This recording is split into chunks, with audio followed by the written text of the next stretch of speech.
Hello, my dear friends. One more day. I believe that you all have prepared really well and உங்களோட நாலேஜை போய் showcase பண்ணிட்டு வர்றதுக்கான ஒரு தளத்துக்கு நீங்கள் முழுமையாக தயாராகிட்டீங்கன்னு நான் நம்புகிறேன். ஹால் டிக்கெட் எல்லோரும் பிரிண்ட் அவுட் எடுத்திருப்பீங்க.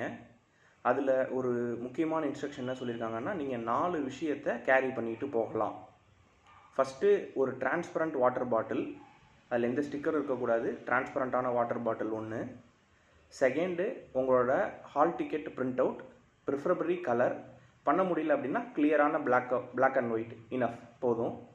ஆக்சுவலாக பார்த்தீங்கன்னா 4 பேஜ் நீங்கள் பிரிண்ட் அவுட் எடுத்தால் வரும். உள்ளே 3ன்னு இருக்கும். பட் உங்களுக்கு பிரிண்ட் அவுட் எடுத்திங்கன்னா 4 ஷீட் வரும். இந்த 4 ஷீட்டையுமே கேரி பண்ணிக்கோங்க. ஸோ ஐ ரிப்பீட், ஃபஸ்ட்டு ஒரு transparent water bottle, second admit கார்டோட பிரிண்ட் அவுட், தேர்டு உங்களோட பாஸ்போர்ட் சைஸ் ஃபோட்டோ, நீங்கள் என்ன அப்லோடு பண்ணுனீங்களோ ஆர் உங்கள் ஹால் டிக்கெட்டில் எந்த ஃபோட்டோ பிரிண்ட் அவுட் ஆகிருக்கோ அதே ஃபோட்டோவோட 2 more காப்பீஸ் கையில் வச்சுக்கோங்க. அதில் ஒன்று உங்களோட ஹால் டிக்கெட்லேயே அஃபிக்ஸ் பண்ணுறதுக்கான பொசிஷன் இருக்கும். செகண்ட் பேஜோட லெஃப்ட் டாப் கார்னரில் அதை அஃபிக்ஸ் பண்ணுற மாதிரி இருக்கும். அதையும் அஃபிக்ஸ் பண்ணிக்கோங்க. ஃபோர்த்து ஒரு valid ID proof, either Aadhaar card or PAN card, அந்த மாதிரி ஒரு வேலிட் ஐடி ப்ரூஃப் எடுத்துக்கோங்க. இந்த 4 விஷயம் மட்டும்தான் நீங்கள் எடுத்துக்கிட்டு போகணும்.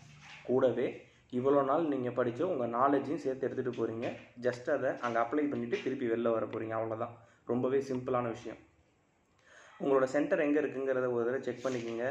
நியர்பையாக அங்கே யாராவது உங்கள் ஃப்ரெண்ட்ஸ் இருந்தாங்கன்னா அந்த இடத்துக்கு எப்படி ரீச் ஆகுது, எவ்வளோ நேரம் உங்களோட லொக்கேஷன்லேருந்து ஆகும் அப்படிங்கிற டீட்டெயில்ஸ் எல்லாத்தையும் இன்றைக்கோ இல்லை நாளைக்கோ அங்கே கன்ஃபார்ம் பண்ணிக்கிட்டு வெல் இன் அட்வான்ஸ் போயிடுங்க.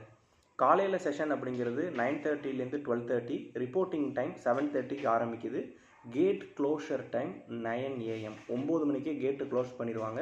அதுக்கப்புறம் நம்ம உள்ளே போகிறது கஷ்டம். ஈவன் தோ பரீட்சை 9:30க்கு ஆரம்பித்தாலும் கேட் க்ளோஷர் டைம் அப்படிங்கிறது 9 AM. ஸோ அதை நீங்கள் நோட் பண்ணிக்கிங்க. முடிஞ்ச வரைக்கும் 7:30 மணிக்கு அங்கே இருக்கிறத அஷ்யூர் பண்ணிக்கோங்க.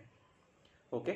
ஸோ கடைசி இம்பார்ட்டண்ட்டான டிப்பு ஃபார் எக்ஸாம், இதுதான் உங்களோட கடைசி அட்டெம்ப்ட். உங்களோட கடைசி அட்டெம்ப்ட் அப்படின்னு சொன்னால் அதுக்கு எவ்வளோ பெரிய முயற்சியை செய்வீங்களோ அந்த முயற்சியை செய்யுங்க. அது நிச்சயமாக பலிக்கும். நீங்கள் நிச்சயமாக வின் பண்ணுவீங்க. அதில் எந்த விதமான சந்தேகமும் கிடையாது. ரெண்டாவது முக்கியமான விஷயம், perform like never you lost. இது வரைக்கும் நீங்கள் தோக்காத மாதிரியான ஒரு பெர்ஃபார்மன்ஸ், உங்களோட best out of the best பெர்ஃபார்மன்ஸை நாளான்னைக்கு நீங்கள் கொடுங்க. வெற்றி உங்கள் பக்கத்தில் நிச்சயமாக இருக்கும். நாளைக்கு நீங்கள் அதிக நேரம் படிப்புக்காக ஸ்பெண்ட் பண்ண தேவை கிடையாது. ரிலாக்ஸ் மூடில் இருங்க. நல்ல ஒரு ஃபுட் எடுத்துங்க. ஒரு நல்ல ஸ்லீப்பு உங்களுக்கு தேவை. அப்போ தான் உங்கள் மைண்டு ஃப்ரெஷ்ஷாக ஒர்க் அவுட் ஆகும். ஒரே ஒரு சின்ன டாஸ்க் மட்டும் பண்ணுங்கள்.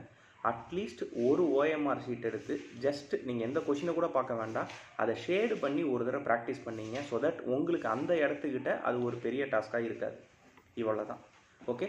நீங்கள் சென்டருக்கு போகிறீங்க, எக்ஸாம் எழுதுறீங்க, வெற்றியை அஷ்யூர் பண்ணிட்டு வெளில வரீங்க. அதுக்கு என்னுடைய மனமார்ந்த வாழ்த்துக்கள். All the very best. Exam அன்னைக்கு நைட்டு சந்திக்கலாம். Thank you so much.